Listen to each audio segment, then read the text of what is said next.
마가복음 13장 24절에서 27절까지의 말씀.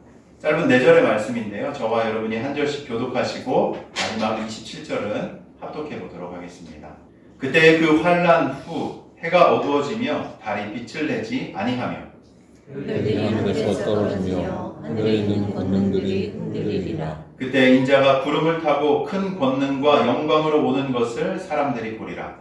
또 그때에 그가 천사들을 보내어 자기가 택하신 자들을 땅 끝으로부터 하늘 끝까지 사방에서 모으리라. 아멘. 네, 할렐루야. 네, 반갑습니다. 오늘 또 오랜만에 뵙는 얼굴들도 있고 또 함께 이렇게 예배할 수 있다는 것이 저의 큰 은혜인 것 같습니다. 날씨가 참 많이 추웠잖아요, 그죠? 네, 지난 몇 주간 동안 굉장히 추운 날씨, 매서운 날씨 가운데 저희가 살아왔는데 그래도 크게 아프지 않고 하나님께서 저희를 붙들어 주셔서 건강한 모습으로 주님을 예배하고 찬양할 수 있는 것이 참 감사한 것 같고요. 그리고 일주일 만에 저희가 또 얼굴을 보잖아요. 근데 이게 늘 일상으로 생각하면은 약간 감사가 별로 이래 그 사람이 그 사람 왔겠거니라고 생각이 되어지는데 세상에 여러 돌아가는 일들을 보면은 하나님께서 우리를 지켜주신다는 것이 얼마나 큰 은혜인지를 새삼 깨닫게 되는 것 같아요. 저희 아들이 죄송합니다. 저희 자꾸 애들 얘기를 해가지고 돈 내고 자랑하라고 막 이런 얘기를 그러는데 이제 저랑 같이 어디를 좀 가다가 휴게소에서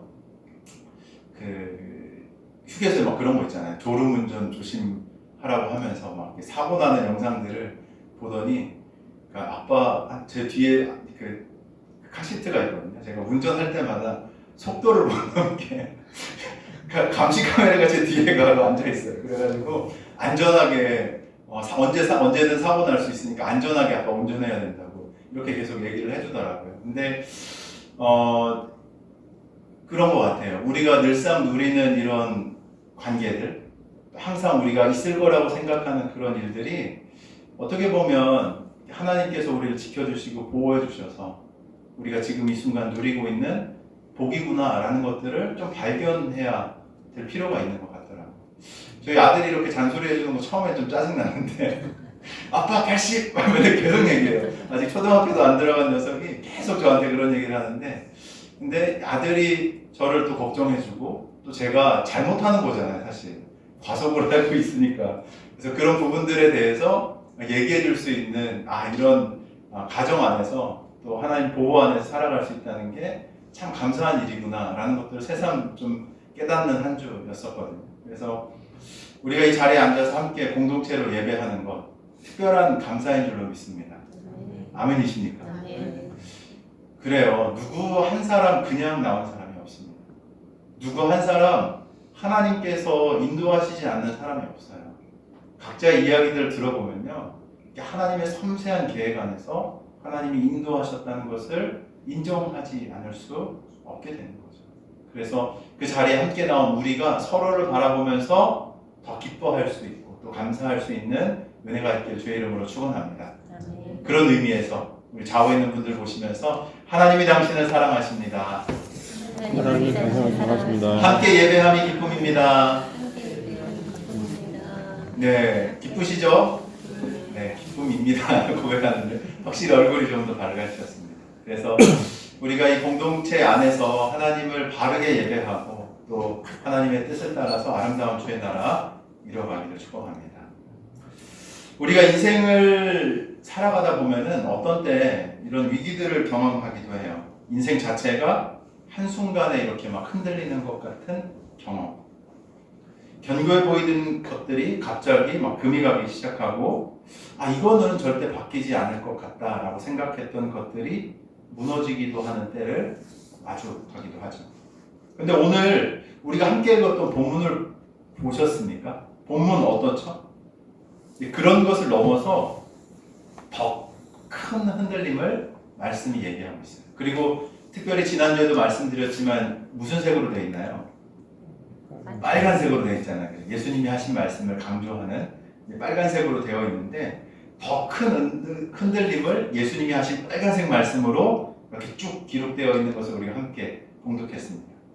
뭐라고 얘기하냐면 해가 어두워지고 달이 빛을 내지 않고 별들이 막 떨어지고 하늘의 권능들이 막 흔들리는 이야기를 예수님께서 하신 것이죠. 말 그대로 이 장면을 한번 머릿속에 그려보면 어떤 것인가 하면 우주가 흔들리는 장면이에요. 그냥 우리가 살고 있는 이 밟고 있는 땅 자체가 아니면 내 개인의 삶 어떤 견고한 반석이 흔들리는 자체가 아니라 그 모든 것을 담고 있는 큰 우주가 흔들리는 장면을 예수님께서 지금 얘기하고 계신 것이죠. 그래서 이런 말씀을 좀 읽다 보면 저도 그랬던 것 같아요. 어렸을 때 이 말씀 읽으면서 어떤 마음이 들었냐면 좀 불안해지더라고요. 뭐야? 이 땅이 없어진다고? 뭐 별들이 막 떨어져? 뭐 아마겟돈이 오나? 막 이런 생각들? 내가 서 있는 땅이 영원하지 않은 건가? 라는 이런 두려움들이 찾아왔던 것 같아요. 도대체 무슨 일이 일어나는 거지? 언제 이런 일이 일어나는 거지? 어떤 순서대로 이런 일이 일어나는 거지? 라고 하면서 좀 두려워한 마음들이 있었던 것 같아요. 여기에서 좀 한 가지 질문을 드려볼까요? 예수님이 빨간색으로 지금 기록되어 있는 예수님의 말씀이 왜 얘기해 주신 걸까요? 왜 이런 얘기를 예수님께서 지금 하고 계신 겁니까? 왜 우주가 이렇게 흔들리는 그 일까지 이렇게 말씀하시면서 얘기하고 계신 거예요? 이걸 진지하게 받아들이고 말씀을 보면은 보는 사람들 마음이 불안해질 수밖에 없어요. 그죠? 그리고 이 말씀을 지금 누가 듣고 있는 거예요? 제자들이 듣고 있거든요. 바로 앞에. 제자들도 아마 이 얘기를 들으면서 더 불안했을 거예요. 왜냐하면은 예수님 말씀하신 대로 성취하신 걸 제자들은 눈앞에서 직접 목격했던 사람들이거든요. 그러니까 어떤 마음이 들었겠어요? 더 불안하고 약간 무섭지 않았을까? 다시 질문으로. 예수님 왜 이런 얘기를 하셨을까요? 제자들 무섭게 하기 위해서? 아니면 말씀을 읽고 있는 사람들이 두려우려고? 왜 이런 얘기 하셨을까요? 어떻게 생각하세요? 예수님 무서우라고 이런 얘기 하셨을까요? 전 그렇지 않다라고 말씀드리고 싶어요. 예수님께서 이 말씀을 주신 목적은 지난주에도 한번 말씀드렸잖아요. 미리 말하였다. 기억하시나요? 예수님께서 미리 얘기해 주시잖아요. 어떤 징조나 일들이 나타날 것에 대해서 미리 얘기해 주시잖아요. 주님이 우리에게 주시고자 하는 건 무엇입니까? 평안이에요. 흔들리지 않는 견고한 반석 위에서 살아가는 주의 자녀가 누릴 수 있는 은혜와 평안인 줄로 믿습니다. 그렇다면 그 기반에서 예수님이 이걸 무서우라고 우리에게 얘기해 주신 걸까요? 당연히 그렇지 않겠죠. 이 말씀을 주신 목적들은 이 제자들이 또 이 말씀을 보는 사람들이 공포감에 떨어서 막 두려워해라라고 하신 게 아니라 무너지는 것들 한 가운데서도 니네가 무엇으로 살 수 있는지를 말씀해 주시기 위해서 미리 이야기해 주시기 위해서 우리 가운데 허락해 주신 겁니다. 오늘 설교의 제목 뭐라고 되어 있나요? 뭐라고 되어 있나요? 모아지는 교회입니다. 혼돈한 세상 가운데서 주님이 세우신 교회, 그 교회는 어떤 곳인지 오늘 이 살펴보는 말씀을 통해서 발견되어지는 은혜가 저와 여러분들 가운데 있기를 주의 이름으로 축복합니다. 오늘 먼저 이 말씀을 들었던 예수님의 제자들 상황에서 한번 다시 생각해 볼까요? 마태복음 지금 살펴보고 있는 13장 말씀은 지난번에도 말씀드렸지만 감람산, 강화라고 말씀드렸습니다. 그러니까 예수님이 제자들과 함께 예루살렘 성 맞은편에 있는 올리브 마운틴이라고 되어 있어요. 영어로는. 그래서 이게 올리브들이 많이 나는 그 산 중턱에 걸터 앉아가지고 성전을 보시면서 제자들에게 이런저런 이야기들을 해주시는 내용 중에 일부인 것이죠. 그리고 앞부분에서 우리가 살펴봤지만 13장 2절에 예수님이 뭐라고 얘기하시죠? 뭐가 무너질 거라고 얘기하십니까? 성전. 그쵸. 견고한 성전. 그러니까 이거 또 얘기하면 길어질 것 같아서 돌들이 엄청났어요. 당시에 헤롯이 지었던 성전의 스케일이 장난이 아니었어요. 엄청난 웅장한 성전이 그 눈앞에 있는데 그 눈앞에 성전을 두고 그 건너편 산 언덕에서 예수님과 제자들이 이런 대화를 하고 있는 거죠. 이 성전 단순한 건축물이 아니었어요. 웅장하고 또 신앙의 중심이었어요. 그리고 민족의 상징이었고 하나님이 우리와 함께 계신다는 마치 이게 가운데 우뚝 서 있는 어떤 그 상징물처럼 사람들이 여기고 그것을 바라보았던 거죠. 그래서 그것이 무너진다고 하니까 제자들이 뭐라고 얘기해요? 언제 이런 일이 있겠습니까? 무슨 징조가 있겠습니까? 라고 예수님께 묻게 되는 것이죠. 제자들이 왜 이렇게 물었을까요? 아까도 얘기했지만 제자들이 어떤 마음이 있었을 것 같으세요? 좀 무서운 마음이 드는 거예요. 성전도 무너지고 지금 오늘 읽었던 말씀을 보면은 해와 달과 별들이 막 떨어지고 하늘의 권능들이 막 흔들린다고 예수님 얘기하시니까 제자들 먼저 들었던 마음은 무슨 마음이겠어요? 두려운 마음이 들었던 거죠. 우리의 신앙의 중심이 성전이 우리 민족의 중심이 무너지면 그러면 우리는 어떻게 되나? 이게 어떻게 무너지는 거지? 왜 무너지는 거지? 그럼 난 어떻게 해야 되지? 라는 생각들이 자연스럽게 떠오르지 않았겠습니까? 그리고 또 한 가지 마음이 더 있었을 것 같아요. 곰곰이 생각해 보니까. 그러면 이 어려운 두려움이 찾아올 수 있는 상황에서 예수님이 정확하게 시기하고 때를 말씀해 주시면 어떻게든 내가 이 상황을 좀 대비해 볼 수 있지 않을까? 그렇기 때문에 이 질문을 지금 예수님께 드리고 있는 거죠. 두 가지예요. 두려워하면서 또 그 두려운 상황이 올 때 이것을 어떻게 좀 내가 통제해 볼까? 이 상황을 풀어가 볼까? 라는 질문을 가지고 마음을 가지고 예수님께 질문을 던진 거죠. 예수님께 이 질문을 던졌던 제자들의 속내 예수님이 아셨겠죠. 그들이 두려워하고 불안해하는 것들을 통제하려고 하는 그들에게 예수님이 뭐라고 얘기하시냐면 정확한 시와 때를 알려주시나요? 어떻습니까? 우리 말씀 살펴봤잖아요. 시와 때를 알려주시나요? 그렇지 않아요. 정확한 날짜를 알려주시는 게 아니에요. 이게 언제 무너질 거야? 야, 니네 몇 년 뒤에 이런 일이 일어날 거니까 니네 어떻게 해? 라고 얘기하시지 않아요. 정확한 날짜를 주시지 않습니다. 오히려 어떻게 얘기하시는가 하면 더 큰 그림을 주세요. 너희가 보던 모든 것들이 흔들릴 때 너희가 붙들어야 하는 것은 이 성전이 아니야. 눈앞에 보이는 이 성전이 아니야. 제도도 아니야. 징조도 아니야. 지식도 아니야. 누구를 붙들어라? 바로 나를 붙들어라. 라고 예수님이 얘기하시는 거죠. 그래서 24절에서 27절까지의 말씀은 제자들에게 이렇게 얘기하시는 거예요. 너희가 가장 두려워하는 그날에도 마지막에 서 있는 존재가 있는데 그 존재가 누구다? 세상이 아니야. 세상은 다 없어질 거야. 근데 무엇이 남는다? 인자가 있을 거야. 라고 예수님이 얘기해 주시는 거죠. 예수님의 이야기를 바로 눈앞에 들었던 제자들의 상황 아마 이렇지 않았을까.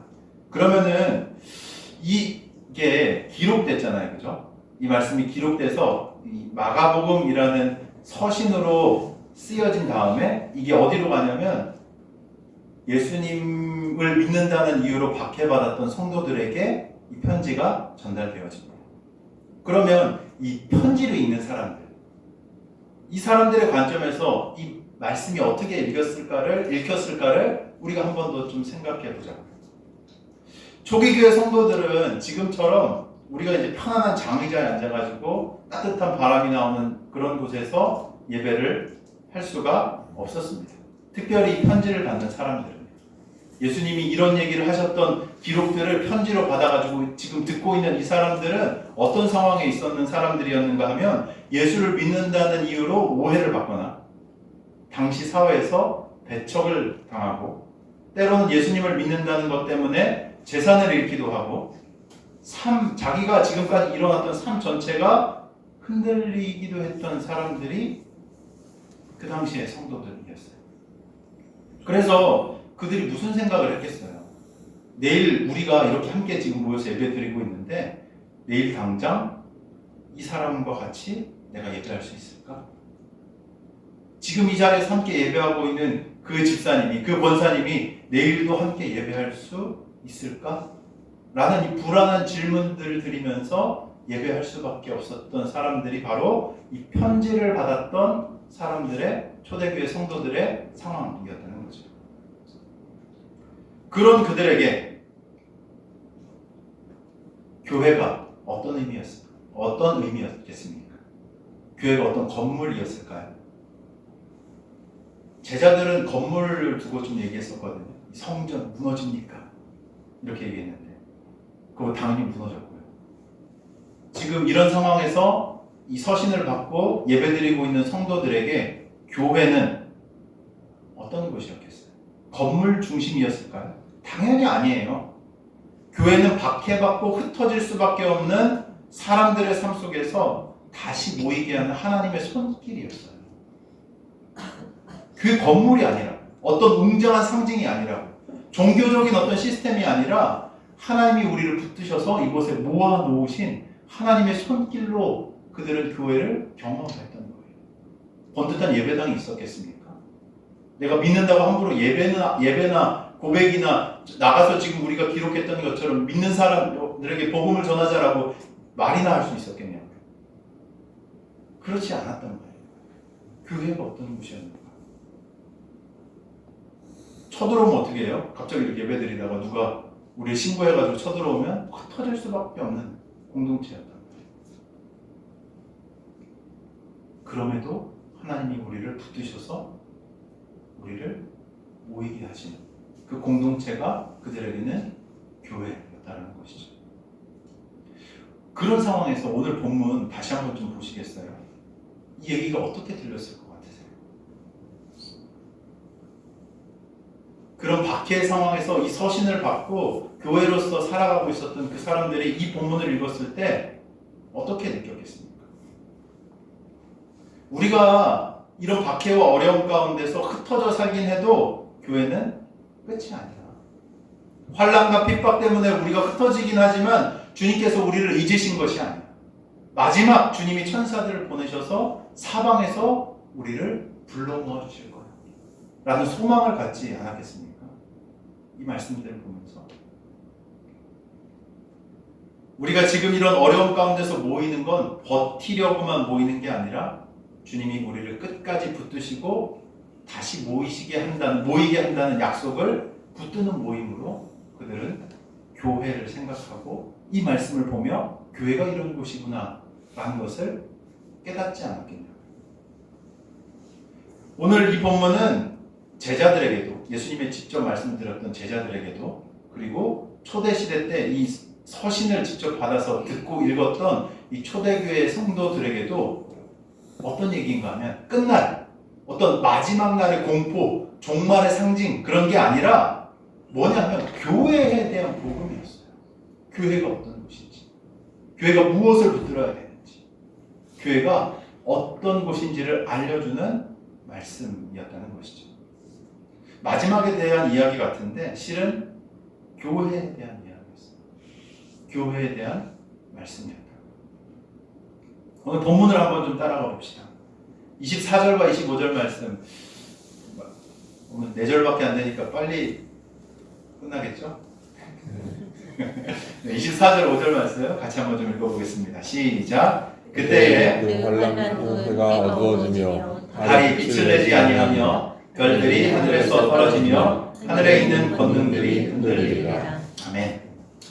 이 이야기는 어떤 과학 교과서 같은 설명으로 보시면은 곤란합니다.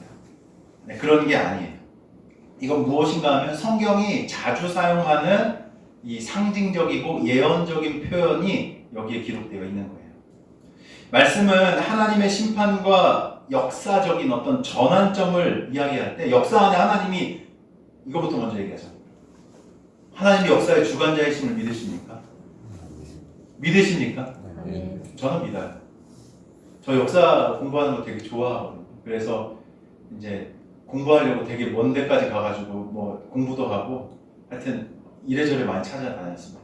근데 세계사와 또 이제 기독교 종교사 또 같이 비교해서 보면은 흥미로운 점들을 참 많이 발견하게 돼요. 세상에서는 이렇게 해석하는데 교회에서는 이렇게 해석하고 하나님이 개입하신 일. 그러니까 이 역사를 보면 하나님이 그 때때에 맞게 개입하셔서 큰 변화들을 일으키시는 일들을 참 많이 행하셨어요. 근데 그때 쓰이는 단어가 바로 이런 단어인 거예요. 상징적이고 예언적인 단어. 그러니까 종종 해와 달과 뭐 별이 흔들리는 어떤 우주적인 이미지로 성경은 하나님의 역사에 이렇게 구체적으로 개입하실 때 이런 말들을 사용하고 있는 거죠. 한 번만 좀 찾아볼까요? 이사야서 한번 좀 구역으로 가봅시다. 이사야서 13장 10절 말씀. 여러 개 있는데 그래도 다 찾아보면 너무 힘들 것 같아서 이사야서 13장 10절 말씀 찾으셨나요? 네. 982페이지 찾으셨나요? 네. 10절 한번 읽어보겠습니다. 시작. 하늘의 별들과 별 무리가 그 빛을 내지 아니하며 해가 돋아도 어두우며 달이 그 빛을 비추지 아니할 것이로다. 네, 이런 표현이 있잖아요. 이게 똑같이 지금 예수님이 하신 말씀에 차용이 돼가지고 쓰여진 거예요. 이런 상징적인 표현 되게 많아요. 요엘서도 있고, 요엘서 2장 10절도 있고, 뭐 31절도 있고, 이런 다양한 이 표현들이 구약에 자주 등장합니다. 그러니까 여기에서 하나님이 심판을 하시거나 어떤 하나님이 세상의 왕이심을, 그러니까 세상의 주권자들 막 그 제국을 통치했던 뭐 그런 황제들 막 이런 사람들 있잖아요. 그런 사람들이 자기가 왕인 것 마냥 막 살아가는데 하나님이 그네들 아니야. 누가 진짜 세상의 주관자인지 왕인지 보여주시는 그 장면들 가운데서 여호와의 날이라는 표현을 자주 써요. 여호와의 날. 하나님이 그것을 드러내시는 날. 진짜 세상을 주관하는 게 누구인지를 증명하시고 보여주시는 날을 성경에서는 뭐라고 표현하냐면 여호와의 날이라는 것으로 좀 표현을 해. 그래서 여기에 또 해, 달, 별이 기록되어 있잖아요. 해, 달, 별은 뭔가요? 창세기에 보면은 제일 처음 하나님 창조하실 때, 그죠? 우리 살 수 있도록 시스템을 창조하시면서 거의 변하지 않도록 해와 달과 별들을 우리에게 주시고 살아가도록 하시잖아요. 근데 창조에 처음 만드셨던 변하지 않을 것 같은 그게 해, 달, 별이 어떻게 된다고요? 막 흔들리는 것 같은 그런 큰 일이 벌어지는 때 그런 날들을 이야기하는 게 바로 이런 내용인 것이죠. 한마디로 좀 줄여서 얘기하면 뭔가 하면 세상에서 견고하다고 믿었던 절대 바뀌지 않는다라고 믿었던 질서가 무너질 만큼 어떤 큰 변화나 심판, 격변이 온다라는 것을 얘기할 때 이런 표현들을 사용한다는 겁니다. 예수님이 이런 얘기 하시잖아요. 그렇죠? 해달별이 별들이 하늘에서 떨어지고 하늘에 있는 권능들이 막 흔들릴 거다. 해가 어두워지고 달이 빛을 내지 않겠다.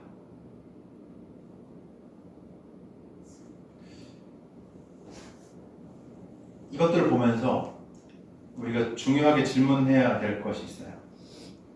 세상 전체가 흔들린다는 얘기거든요. 이런 것들이 흔들릴 때 또는 내 삶이 흔들릴 때 또는 교회가 바깥에서 공격을 받을 때 그런 상황에서 무엇을 붙드는가를 우리가 좀 질문해 봐야 될 필요가 있는 거죠. 제자들에게도 이런 맥락으로 예수님이 얘기해 주신 거예요. 그리고 초기 교회의 성도들에게도 이 말씀이 기록되어 전달되어졌을 때 이런 맥락으로 예수님께서 말씀하셨던 거죠. 너희가 붙들던 확실한 것이 무너질 때, 흔들릴 때 너희는 어디에 서 있겠느냐. 26절 우리 한번 볼까요? 이런 전 창조 세계가 흔들리는 장면이 26절에서 좀 전환이 돼요. 한번 읽어봅시다. 시작. 그때 인자가 구름을 타고 큰 권능과 영광으로 오는 것을 사람들이 보리라. 봅시다. 세상의 큰 흔들림이 끝이 아니에요. 마지막에 그 흔들림 끝에 등장하시는 분이 있는데 누구시죠? 인자라고 기록합니다. 여기서 인자라는 표현은 뭔가 하면 단순하게 어떤 사람이라는 뜻이 아니라 이것도 구약 성경에서 자주 사용하는 또 이미 예견된 이야기 중에 하나인데 한 번만 더 찾아봅시다. 다니엘서 7장으로 한 번만 가보겠습니다. 다니엘서 7장. 다니엘서 7장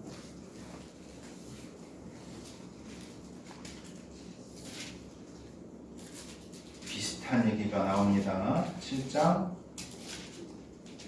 13절과 14절 한번 좀 읽어볼까요? 13절과 14절 읽어봅시다. 시작. 내가 또 밤 환상 중에 보니 인자 같은 이가 하늘 구름을 타고 와서 옛적부터 항상 계신 이에게 나아가 그 앞으로 이르되 그에게 권세와 영광과 나라를 주고 모든 백성과 나라들과 다른 언어를 말하는 모든 자들이 그를 섬기게 하였으니 그의 권세는 소멸되지 아니하는 영원한 권세요. 그의 나라는 멸망하지 아니할 것입니다. 아멘.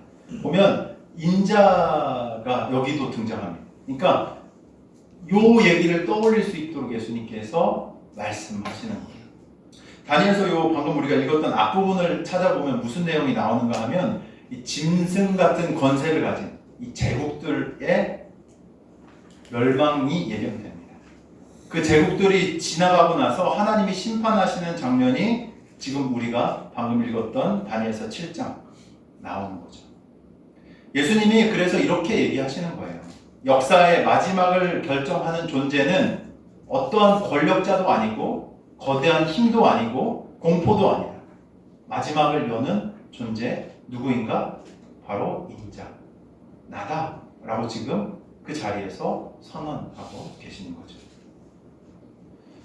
저는 이 말씀이 교회에 정말로 큰 위로의 말씀인 것 같아요.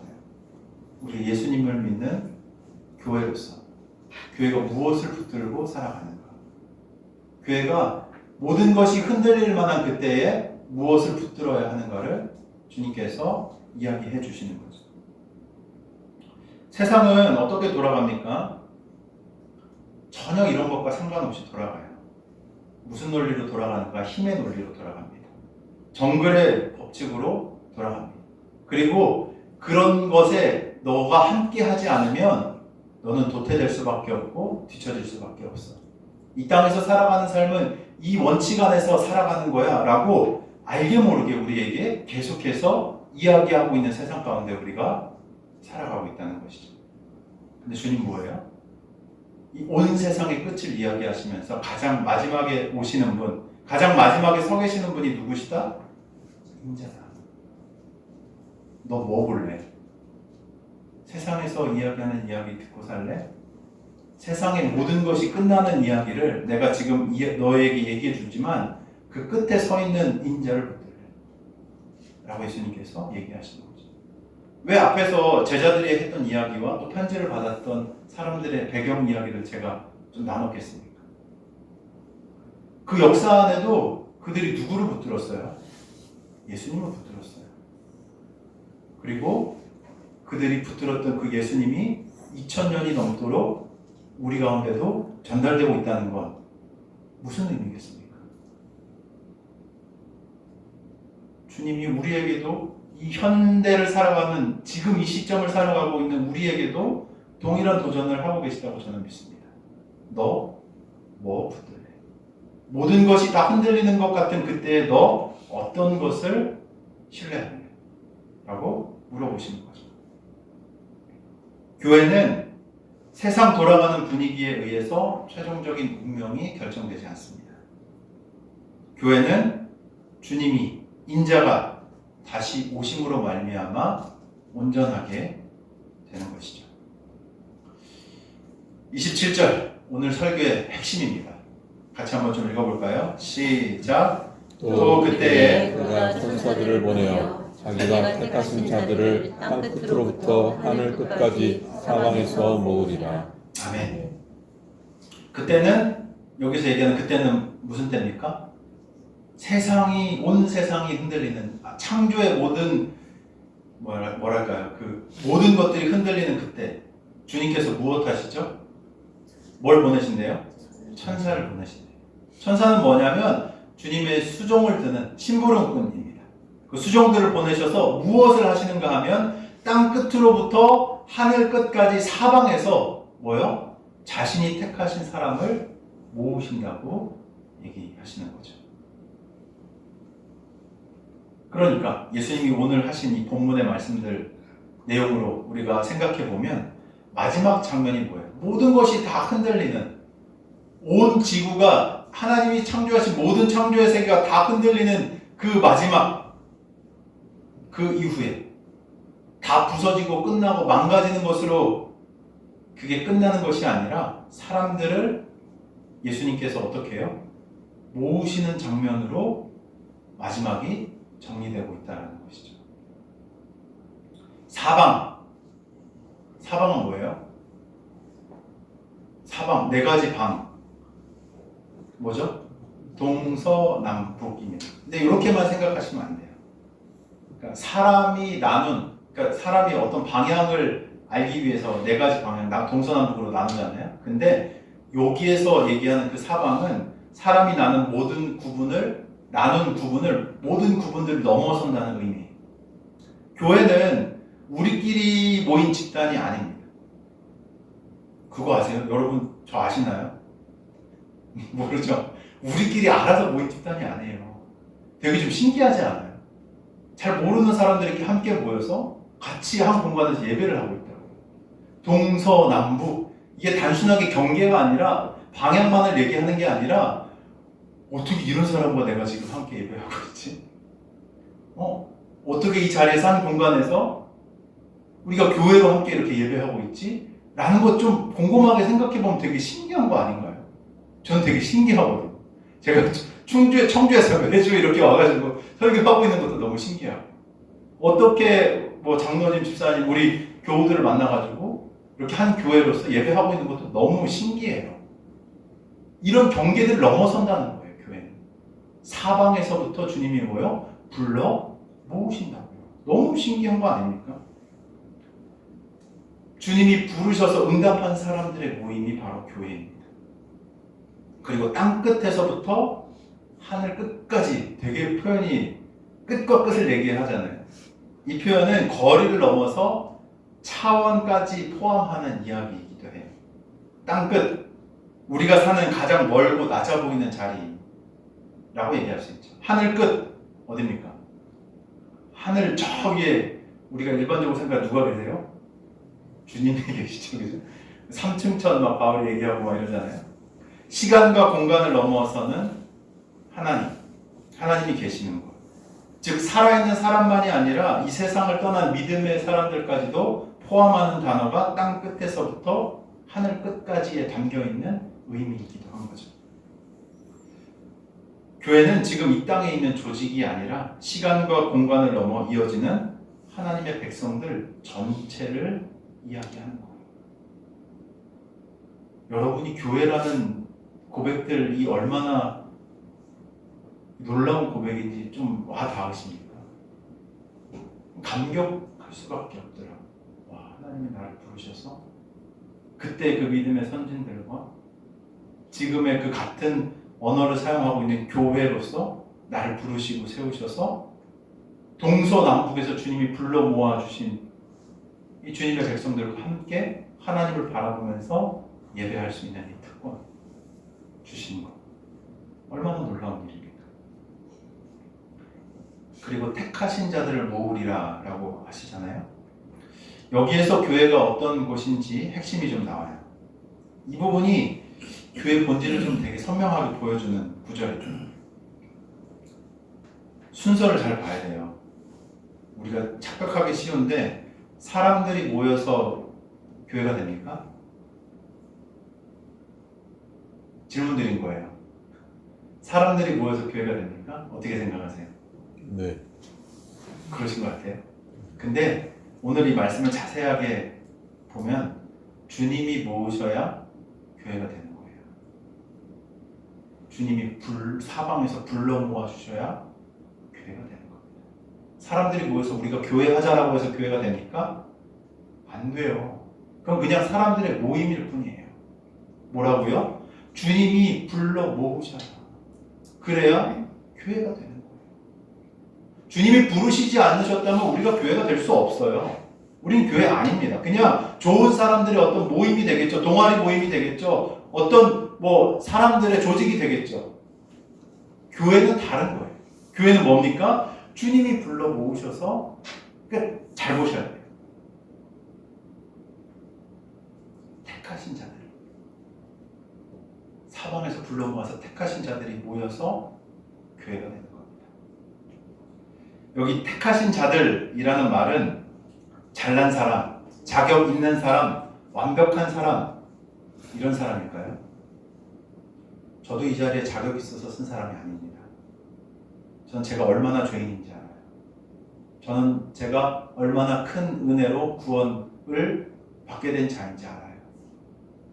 전 죄인입니다. 주님이 저를 용서해 주셨기에 이 자리에 서 있는 거예요. 주님이 부르실 만한 사람, 그러니까 은혜로 불러주신 사람들이에요. 교회는 주님의 선택과 부르심에, 이 놀라운 사랑의 긍휼의 자비에 부르심에 응답한 사람들이 바로 이 택하신 사람들이라는 거죠. 그래서 그런 교회는 어떤 인간적인 결속력으로 유지되는 공동체가 아닙니다. 교회가 우리끼리 더 친해지자, 잘 지내보자 라고 지속되지도 않고 그럴 수도 없어요. 사람들 마음이 얼마나 안 맞는지 아세요? 저희 집에 제 자녀들도 너무 달라요. 근데 하물며 다른 배경에서, 다른 환경에서 수십 년간 살아온 사람들의 마음이 맞는다는 건 거의 기적 아닙니까? 그럴 수가 없어요. 서로 생각하는 기준과 세계관이 달라요. 근데 주님이 불러 모아서 택하신 자들을 한 공동체로 세워주시면 교회로서 존재할 수 있다고 말씀하고 있는 것이죠. 교회는 무엇으로 지속되는가? 주님이 부르심으로 교회가 지속됩니다. 주님의 손길로 유지가 되는 거고요. 주님이 모아주심으로 완성되는 거예요. 그래서 교회는 모이는 공동체가 아니고, 오늘 설교 제목처럼 뭐라고요? 모아지는 거예요. 우리가 스스로 잘나서 모이는 공동체가 아니고요. 주님이 모아주시는 공동체. 주님의 손으로 모아지는 공동체가 교회인 줄로 믿으시길 바랍니다. 오늘 본문을 한번 정리해 보겠습니다. 모아지는 교회. 세 가지로 좀 정리해 봤어요. 교회는 내가 선택한 모임이 아니라 주님께 속한 백성이다. 교회는 내가 선택한 모임이 아니라 주님께 속한 백성이다. 27절에 보면 택하신 자들을 모으신다라고 말씀이 기록하죠. 여기서 조심할 점이 있습니다. 하나님이 선택함을 이야기할 때 그걸 내가 무엇인가 좀 잘나서라고 생각하는 우월감으로 절대로 오해하면 안 되는 거죠. 내가 무엇인가 잘나서, 내가 탁월해서, 내가 선택받을 만해서 내가 택함을 받았구나 라고 하는 것이 아니라는 말씀입니다. 이 택함은 조금 전에도 말씀드렸지만 전적으로 은혜예요. 전적으로 은혜예요. 주님이 죄인 중에 괴수인 우리를 용서하시고 긍휼과 은혜와 자비를 베풀어 주셨기에 우리가 그 택함받은 백성이 되는 겁니다. 그래서 택함받은 사람의 삶의 모습에는 이런 모습들이 나타나요. 겸손하죠. 그래서 맡겨주신 사명에 책임을 집니다. 모이게 하시는 그 자리에 기꺼이 나아감으로 살아가는 삶의 모습이 나타나는 거죠.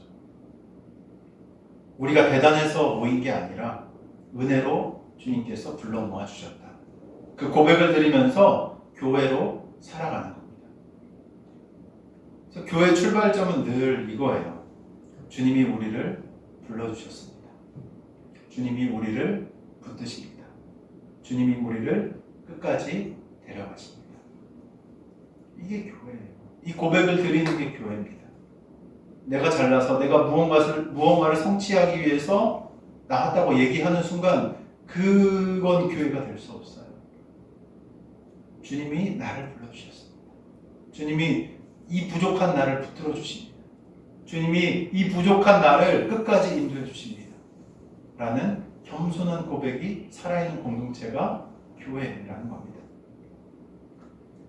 이 신앙이 있어야 교회는 사람 중심이 아니라 그리스도 중심이 되는 공동체로서 흔들림 없이 불러 모아주신 공동체로서 바르게 설 수 있는 것이죠. 두 번째로, 교회는 흩어짐 속에서도 다시 모이게 되는 공동체입니다. 뭐라고요? 흩어짐 속에서도 다시 모이게 되는 공동체. 초기 교회 어땠을 것 같아요? 아까 잠깐 말씀드렸지만 엄청 자주 흩어졌어요. 뭔가 찾아오고 일이 생기고 박해가 쫓아오면 교회는 흩어질 수밖에 없었습니다. 근데 그렇게 흩어졌다고 교회가 끝났나요? 그렇다면 우리가 있을 수가 없죠. 그 흩어짐 속에서도 그 공동체는 끝나지 않았어요. 왜냐하면 교회는 주님의 손에 의해서 모아지는 공동체였다라는 것이죠. 여기 되게 중요한 균형이 좀 있습니다. 교회는 모이기만 하는 곳이 아니에요. 세상 속으로 흩어져 살아야 됩니다. 근데 교회는 흩어지기만 해서도 안 돼요. 반드시 다시 모여서 예배하고 서로를 세워야 돼요. 이 두 가지가 균형이 너무 필요해요. 근데 이걸 한쪽으로 치우치면 어떻게 되냐면 세상 속의 빛과 소금이라니까 안 모이고 그냥 내가 예수님 믿고 세상 속에서 잘 살아가면 되지. 그래서 옛날에 조금 돌았던 말들 있잖아요. 가나안 성도 기억하십니까? 가나안 거꾸로 하면 뭐예요? 안 나가. 교회 안 나가. 왜냐면 거기 나갈 필요 없으니까. 왜냐면 나가서 좋은 꼴을 별로 못 보는 거예요. 서로 싸우고 나랑 마음이 안 맞는 사람 있는데 거기 굳이 나가서 내가 불편하게 신앙생활 할 거 뭐가 있어. 그냥 예수님 믿고 내가 있는 자리에서 빛과 소금처럼 잘 살아가면 되지. 근데 그거 아닙니다. 잘못됐어요. 예수님이 말씀하신 것과 배척이 됩니다. 개인화돼요. 그런 신앙의 끝을 보면 주님을 안 떠나면 다행이에요. 약화됩니다. 건강하게 성장하지 못해요. 주님은 잠언 말씀에 그런 얘기 있거든. 철이 철을 날카롭게 하듯이 사람이 사람의 마음을 비추인다고 얘기해요. 우리가 하나님이 왜 여기를 이 불편한 사람들도 있을 수 있고 안 맞는 사람이 있을 수도 있는 이 공동체 왜 우리를 불러주십니까? 우리를 그리스도 닮아가게 하시기 위해서 부르신 거예요. 우리 삶이 어디에서 깎여집니까? 이 안에서 복음 안에서 함께 불러주신 사람들과 함께 막 부딪히면서 하나님의 형상으로 세워져 가는 거예요. 그 과정 없이 어떻게 우리가 주님께서 주신 그 소명들을 감당할 수 있다고 얘기하는 거예요. 절대 불가능해요. 그냥 내 좋은 마음으로 죄송합니다. 웃기지 말라고 하세요. 절대 그렇게 될 수 없어요. 우리 마음이 얼마나 연약한지 여러분 아시잖아요. 주님이 도우셔야 하고요. 또 주님이 함께 하라고 붙여주신 그 공동체 안에서 치열하게 살아내면서 하나님의 뜻을 이뤄가는 거예요. 교회가 그런 곳입니다. 균형이 필요해요. 근데 또 그 교회에만 막 들러붙어 있어가지고 1년 365일 계속 월요일부터 세상 속에 빛이 되셔야 돼요. 너무 교회에 오래 붙어있다 보면 서로 싸우는 걸로 끝나더라고요. 우리 삶이 다듬어지고 그 다듬어짐으로 세상에서 더 큰 사랑을 보일 수 있는 너른 마음으로 세상을 대하면서 세상 속의 빛과 소금으로 살아가는 거예요. 그러다가 또 어려우면 같이 모이는 거예요. 그래서 이 절묘한 균형을 주님께서 우리에게 교회라는 공동체로 허락해 주신 겁니다. 모아지는 교회가 이런 루틴을 가지는 거예요. 모여서 예배하고 흩어져서 살아내고 다시 모여서 서로를 붙들고 다시 흩어져서 복음을 품고 살아가는 것. 초대교회가 이렇게 살아갔어요. 그리고 오늘까지도 교회는 이렇게 살아가야 합니다. 건물이 없어도 제도가 흔들려도 환경이 바뀌어도 교회는 주님이 모으신다는 약속으로 인해 계속 살아남았어요. 우리도 그 약속 붙드는 공동체가 되길 소망합니다. 교회 개척하잖아요. 저희 이제 건물 해가지고 들어가잖아요. 건강한 교회 되면 좋겠어요. 그냥 그런 교회 되려면 그냥 딴 데 가세요. 저도 그렇게 살고 싶지 않고요. 제대로 믿고 살아요. 저도 그렇게 살고 싶어요.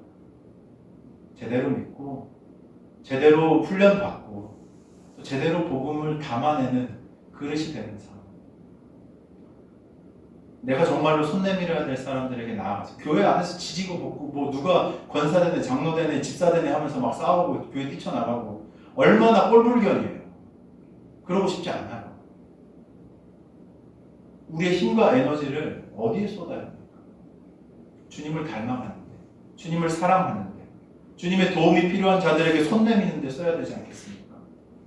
교회답게 우리가 살아가시기를 축복합니다. 그리고 교회는 종국의 완성된 모임으로 주님께서 세우실 겁니다.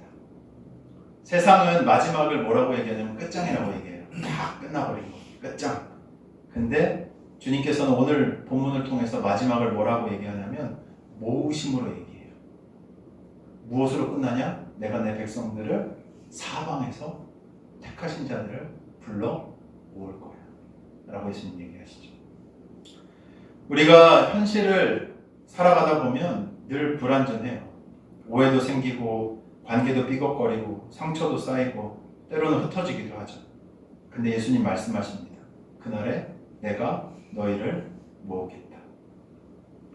이거는 단지 천국에 간다 뭐 그런 얘기가 아닙니다. 그런 정도의 말이 아니에요. 교회의 미래가 어떻게 확정되어 있다는 얘기예요.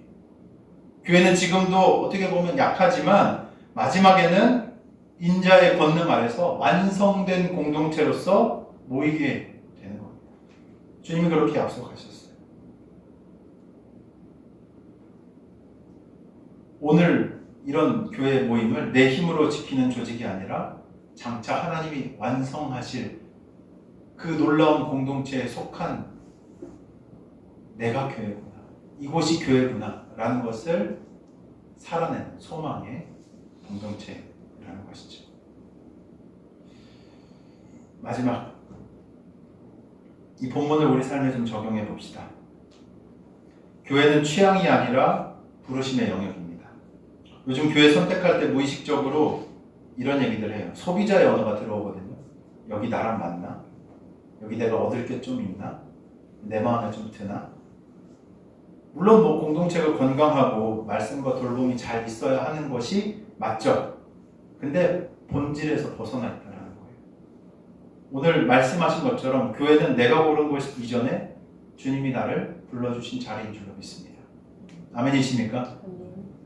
모아지는 교회는 질문이 이렇게 바뀌어야 돼요. 내가 무엇을 여기서 받을 수 있지라는 것이 아니라 주님이 나를 여기서 어떻게 세워가실까? 라고 질문해야 되는 거예요. 내가 어떤 모습으로 보냄을 받은 이 공동체에서 성장하고 회복되며 섬겨야 할까를 고민해야 하는 것이 모아지는 교회, 이게 성도로서 살아가는 모습이라는 것이죠. 이런 이들이 모여있는 교회는 건강한 교회가 됩니다. 회복의 공동체가 되고 주님의 사명을 감당하는 교회가 될 수 있는 것이죠. 저희 민들레 교회가 이런 교회가 되길 주의 이름으로 축원합니다.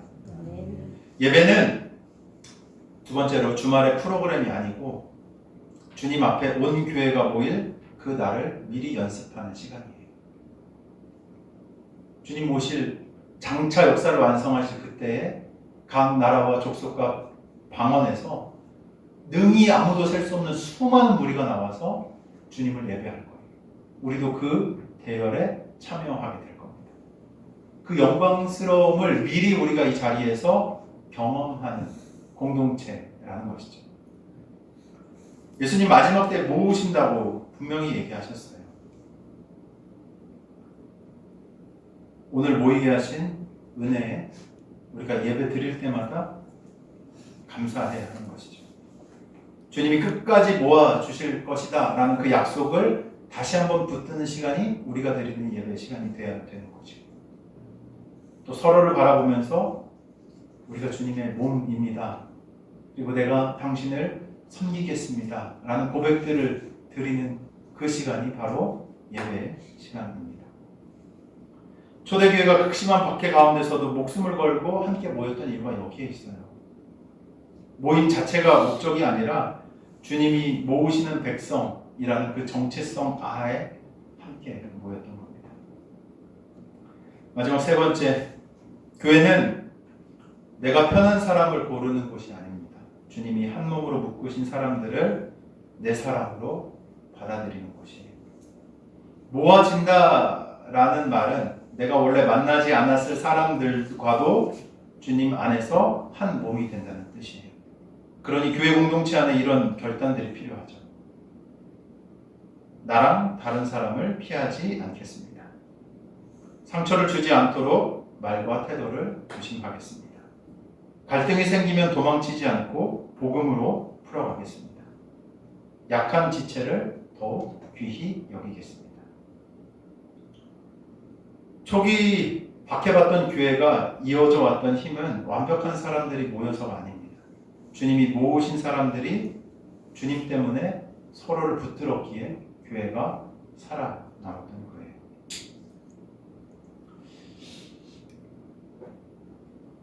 우리 성도들이 교회로 살기를 포기하지 않길 축원합니다.